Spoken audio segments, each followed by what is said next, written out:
Podcast.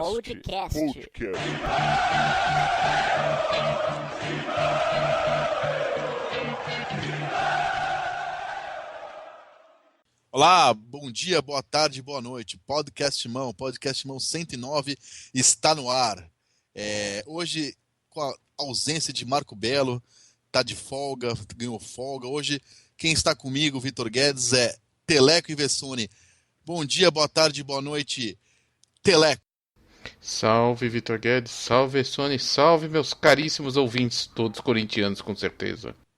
Ô, Teleco, seu destaque inicial, tem algum destaque inicial ou tá desanimado igual o Corinthians? Cara, meu destaque inicial é pro futsal, cara. Foi muito bem e a gente espera que seja campeão. Muito legal o seu destaque inicial. De novo, saiu perdendo de 2-0 no primeiro tempo pro Sorocaba. De novo virou. Essa vez foi com um gol faltando 7 segundos. Não foi isso? Rodrigo Vessone, seu destaque inicial. Bom dia, boa tarde, boa noite, Vessa. Foi isso mesmo, um grande abraço a todos. Só chamei o Vessone porque eu achei que o Lourenço ia participar de novo. Só que só tava Não, ele não está hoje. Fala, Vessa. Não está no ambiente. Foi uma virada inacreditável, né? Tomando 2-0, fez uma ali, aí foi para cima, tentou o segundo, conseguiu. E aí tava para acabar o jogo e o time do Sorocaba quis tentar ganhar o jogo, o cara perdeu a bola e aí tomou o gol lá de trás, um 3-2 incrível. O Corinthians pode acabar agora segunda-feira e conquistar seu primeiro título. Caso empate ou vença, se perder teremos o terceiro jogo. Primeiro título da Liga Nacional, lembrando que o Corinthians na última quinta-feira se sagrou campeão paulista pela 11ª vez, né? E já te passando a bola de novo, Vessone, lembrando que o Guita, né, o goleiro corintiano, um pouco antes das finais, perdeu um filho de pouco menos de 2 anos, uma tragédia, né? Perdeu o filho por uma doença, enfim, vitimado. Jogou, foi herói em campo, né? E, enfim, lembrando disso, já que tem times como o Internacional que quer usar 71 mortes para escapar do rebaixamento, a dignidade do Guita, dignidade não, força sobrenatural, né? De perder um filho e depois de alguns dias, semanas, entrar a campo e conseguir ser herói. Mas enfim, segunda-feira Parque São Jorge, se o Corinthians empatar é campeão, se ganhar é campeão, se perder tem o terceiro jogo, não é isso, Vessa? É isso. Foi muito legal. Eu tive lá na semifinal, na final do Paulista, você também esteve lá também, e enfim, um clima muito legal no ginásio. E certamente vai estar lotado de novo. Os ingressos do sócio já estão esgotados. Vai haver a troca para quem não é sócio lá no Memorial também. Deve esgotar em poucas horas o restante dos ingressos. Enfim, acho que um final aí de ano que o futsal sempre deixou na mão o torcedor nos últimos anos e que acho que a coisa deve, pelo visto, virou e a tendência é que o Corinthians termine bem, né, para o seu torcedor, dessa vez nas quadras. Em relação ao campo, meu destaque inicial é a tabela neste momento. Eu até pus no Twitter isso, para mim é inacreditável, é surreal. São os 9 primeiros colocados, 8 estão na Libertadores, só o Corinthians que não. Porque calhou do Grêmio, tá embaixo do Corinthians como oitavo, e embaixo do Grêmio tá a Chapecoense, um pela Copa do Brasil, um pela Copa Sul-Americana. Então tá indo dos 9 primeiros, só tem um que tá fora, e é o Corinthians. É meio louco isso, meio inusitado pela maneira que a tabela se encaixou ali. Porque, por exemplo, a Chape poderia estar em 14º e ter ganhado a Copa Sul-Americana e tá lá, e não é o caso, ela tá ali também. Então tá para quem olha a tabela assim, você não acredita que só um time daqueles 9 ali não vai para Libertadores, e esse time é o Corinthians. Vamos ver no domingo. Eu acho a tarefa do Corinthians muito difícil. Se jogasse pelo empate, eu acho que teria alguma chance, mas vai ter que vencer o Cruzeiro. Eu acho que o time até tem condição de vencer, mas não está jogando para isso, não está jogando fora de casa, principalmente para isso. Então acho difícil ganhar. Vessone, deixa eu até te falar uma coisa. Eu lembro que na época você falou, né? Agora que virou G6, precisa ser muito incompetente para não se classificar, né? E eu até escrevi bem. Então, Teleco, confiante ou não, eu não estou confiante na linha Rodrigo Vessoniana, porque Primeiro, eu acho que o Botafogo e o Atlético Paranaense não vão tropeçar. O Atlético Paranaense pega o Flamengo, que não tem o que fazer, e o Grêmio vai estar numa ressaca, todo mundo no estilo Douglas, mamado, não sei que time que vai jogar, já ganhou a Copa do Brasil. E mesmo que um dos dois tropece, o Corinthians teria que ganhar do Cruzeiro no Mineirão, com essa escalação, né, Teleco? Que treinou Walter, Fagner, Wilson, Balbuena e Wendel. Christian volante, Camacho outro, e naquela linha lá, Rodriguinho, Romero de um lado, Malone do outro, e Rodriguinho na armação, e Guilherme, o sempre vibrante Guilherme no ataque. Vitor Guedes, você não tá enganado? Isso aí não é o time reserva? Gostaria que fosse, né? O ano passado, partes deles não, partes deles não ficariam nem no time reserva, né? Nem treinaria. Por falar em coletivo, né? Já que teve tanto coletivo essa semana. O time é fraco, né? Sei lá, eu já desisti de cornetar esse ano. Vamos cornetar ano que vem, vai. Eu acho, eu acho Tá no que, Paulista ou na eu acho que se Libertadores? empatar já é um grande resultado para esse time, Vitor Guedes. Assim, o único jogo, vai, que digamos que me animou do Oswaldo foi aquele jogo contra o Flamengo. Eu acho que aquele jogo o Corinthians jogou bem, foi prejudicado pela arbitragem, mas jogou bem, com vontade, organizado. Achei que foi muito bem aquele jogo. E todos os outros eu achei de morno para ruim, inclusive os que ganhou. Então, não sei a opinião do nosso grande amigo Rodrigo Vessoni. Não jogou bem mesmo. É, ele argumenta de que ele não tem muita culpa, né? Porque vai culpá-lo que ele acabou de chegar, que o time é o que estava aí, etc. Foi um ano meio complicado nesse sentido, né? Você não, eu acho que a posição do Corinthians é uma posição hoje. Eu acho que com exceção do Botafogo é uma posição normal. O Corinthians teria que estar ali em sétimo ou sexto. É só inverter com o Botafogo. Porque o Botafogo tem um time pior, fez um monte de borrada também. Enfim, tirando essa. Perdeu o técnico no meio do campeonato. Então, de resto, o Corinthians é pior do que os quatro que foram para Libertadores direto. É pior do que o Atlético Paranense, ou pelo menos igual. E aí o Atlético fez a diferença dentro de casa. Então ele está numa posição que eu acho que é justa para quem perdeu 20 jogadores, sendo 8 titulares. Velho, mas são coisas do futebol, né? Você vê aí, né? Renato Gaúcho chegou e foi campeão, né? Depois de um até bom trabalho do Roger, não? Sim, ele deu continuidade, mas você vê que ele ganhou um mata-mata, né? Eu contra você ali, uma coisa, 2 jogos, depois passa de fase, diferente do campeonato de pontos corridos, que você começou lá no primeiro turno, os times se destacando, criando gorduras da frente, então acho que não é muito parâmetro não essa situação do Renato com o Oswaldo. Acho que o Corinthians paga aí por tudo que aconteceu durante o ano, resolveu fechar a torneira, diminuir, tentar diminuir suas dívidas. Hoje, a Amir Somoge trouxe números muito interessantes sobre esse balancete publicado até setembro do Corinthians. Números bem legais, ele que é especialista, ele destrinchou o balancete. É um post muito legal para quem tiver curiosidade de ver todos os números do Corinthians. Entra no blog, blog do Almir Somoge, no Lancinete, vai pelo Google, lá põe blog do Amir Somoge e vai ser esse último post dele ali. O Corinthians, por exemplo, estava com uma dívida de 450 milhões. Isso é muita coisa, né? O clube em 2012, se não me engano, devia cento e pouco. Pulou em tão pouco tempo para 450. Aí caiu para 400 agora. E lá lá mostra que foram vendidos 144 milhões em jogadores, o Corinthians arrecadou. Só que na verdade, arrecadou não, do que veio de arrecadação é alguma coisa em torno de 78 milhões só.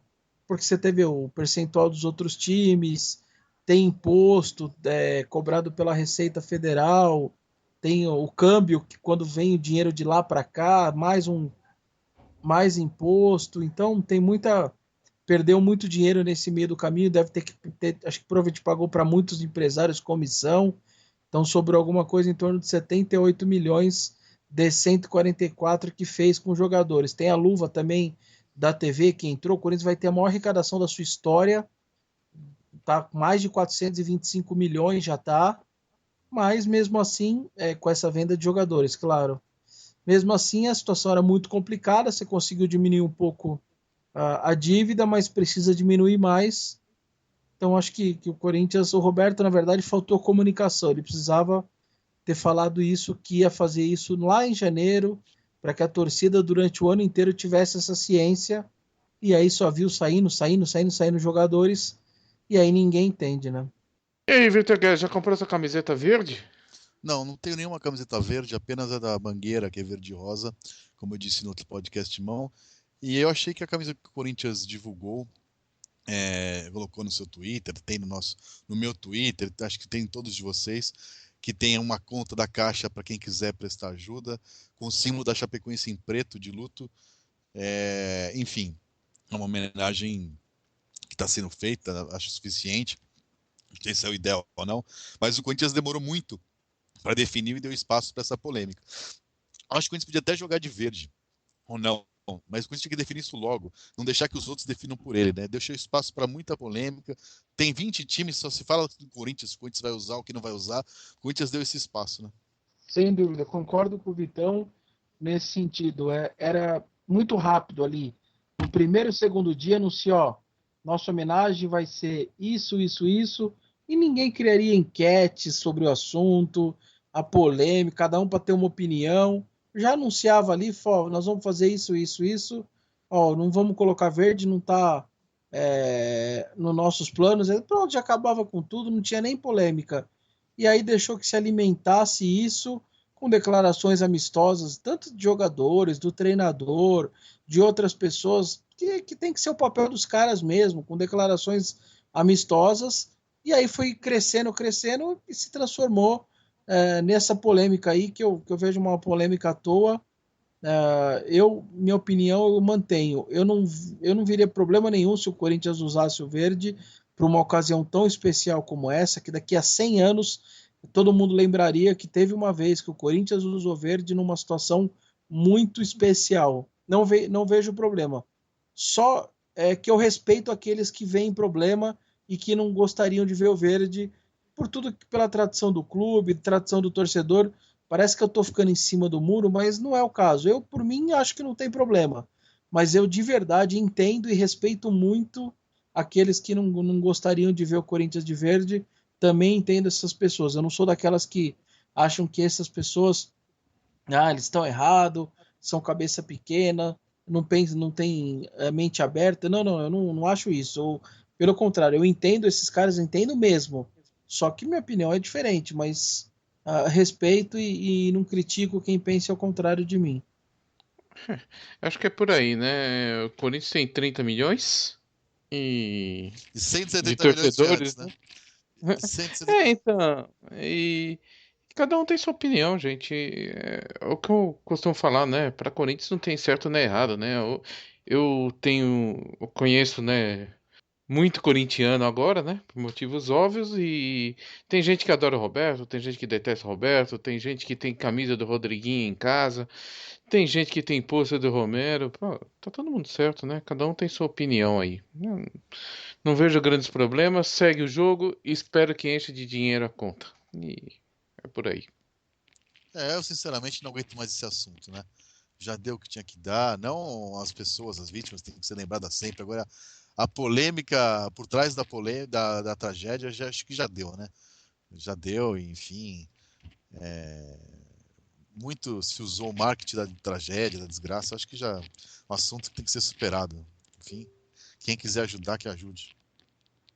Senhores, vamos para o último jogo do ano. Expectativas para 2017.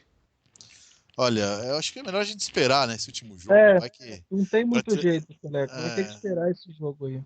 Eu não estou otimista para esse último jogo, como não tive otimista o ano inteiro, praticamente. Eu acho que o Corinthians não se classifica. Meu palpite é que empata em BH. Eu tenho um palpite parecido também com o Vitão. Eu acho que empata também. E aí fica fora da Copa Libertadores, o que seria muito ruim para o clube, financeiramente, para tudo. Não é uma tragédia, obviamente. Não ir para a Libertadores não é um drama, assim. Só que o que acontece é que para o torcedor do clube, do Corinthians, isso não é muito mais rotina, né? A rotina é ao contrário. O Corinthians foi em 2010, 2011, 2012, 2013, 2015 e 2016, só pulou 14. Então, nessa década, só um ano o Corinthians não foi. Isso é muita coisa. O clube mudou seu patamar. Aquele Corinthians que ia para a Libertadores a cada 15 anos, foi em 77, depois foi 91, 96. Esse Corinthians não existe mais, entendeu? Então o clube mudou seu patamar. Então o torcedor fica nesse sentido, estranhando. Vai ter o sorteio da Libertadores em dezembro, acho que é dia 21. E cadê o Corinthians? O torcedor sempre ficou esperando, querendo saber quem era o seu grupo. Esse tipo de situação virou uma rotina para o clube. Então, mas além da parte financeira, tem essa parte anímica mesmo do torcedor também, que certamente está se acostumando a ver o Corinthians disputar Libertadores. Obviamente não vai ganhar todo ano, pelo contrário, Libertadores só ganha um, não tem jeito. É muito difícil ganhar Libertadores. Então, acho que vai ficar uma ponta de frustração, ainda mais com o G6, G7. Se fosse só o G4, esse assunto já estava morto há muito tempo, já ninguém mais estaria falando nada. E acho que até o torcedor entenderia mais fácil. Desses 4 ali, esses 4 não tinha muito jeito, não. Eles eram melhores, os times melhores, gastaram mais, não tinha muito o que fazer. Mas depois que virou 5, virou sexto, você não ir para a Libertadores ficou um negócio bem chato em relação ao Corinthians, mesmo com todas as perdas, até porque gastou muito dinheiro para tentar reformar o time. Então, eu acho que vai ser frustrante se não ir para a Libertadores por essa sequência do clube, que é uma sequência sensacional em termos de futebol brasileiro. É muito raro um time ir tantas vezes para a Libertadores de forma seguida. Gente, eu acho que pro ano que vem é só coadjuvantes e promessas. Não espero muita coisa, mas na verdade o que eu espero é que assim, tudo bem, eu acho ok, você não precisa ganhar título todo ano, mas pelo menos formar um time forte pro ano seguinte. Não é isso que a gente tá vendo, né? A gente tá vendo o time com pouca evolução. Bem, senhor Vitor Guedes, qual o seu palpite para Corinthians e Cruzeiro? Já falei que meu palpite é empate 1-1. 1-1. Quem faz o gol? Olha. Você falou que era empate. 1-1 tem que pensar Corinthians, não tem ninguém que faz gol, né? Rodriguinho. Tá bom. Corinthians 3-0, 3 gols do Romero, sendo 1 de cabeça e 2 de bicicleta. Vessone. Também acho que vai ser um empate, 1-1. E o gol do Romero para que ele chegue a 16 no ano. E aí termine com o mesmo número de Wagner Love, Jadson no passado, para que Vitor Guedes dê mais valor ao paraguaio, o verdadeiro 9. Um grande abraço a todos, prazer novamente aí participar com vocês. Aí até segunda para a gente repercutir aí essa classificação ou não do Corinthians na Copa Libertadores. É isso, gente. O podcast Irmão 109. Faltou o Teleco dar o tchau, né? Mas meu tchau é o último, né? Então, a gente vai terminar assim no jeito bom. Já dei o palpite o Versa. Eu tô mal-humorado para dar um tchau bem humorado. Mas enfim, fale aí, Teleco. Boa noite a todos e vai Corinthians. Vai Corinthians. Voltaremos ainda depois da rodada, né, do final do campeonato, com o podcast Irmão 110. Tá certo? E um abraço para nossos amigos do Almanac do Timão, né? Das rádios parceiras, Rádio Coringão, Rádio Memória Corintiana, Rádio Livre e Gaviões, tá certo? É isso. Um grande abraço a todos e até segunda-feira para a gente falar muito aí dessa participação final do Corinthians na Copa Libertadores. Um grande abraço a todos. Tchau, tchau. Tchau, tchau. Podcast.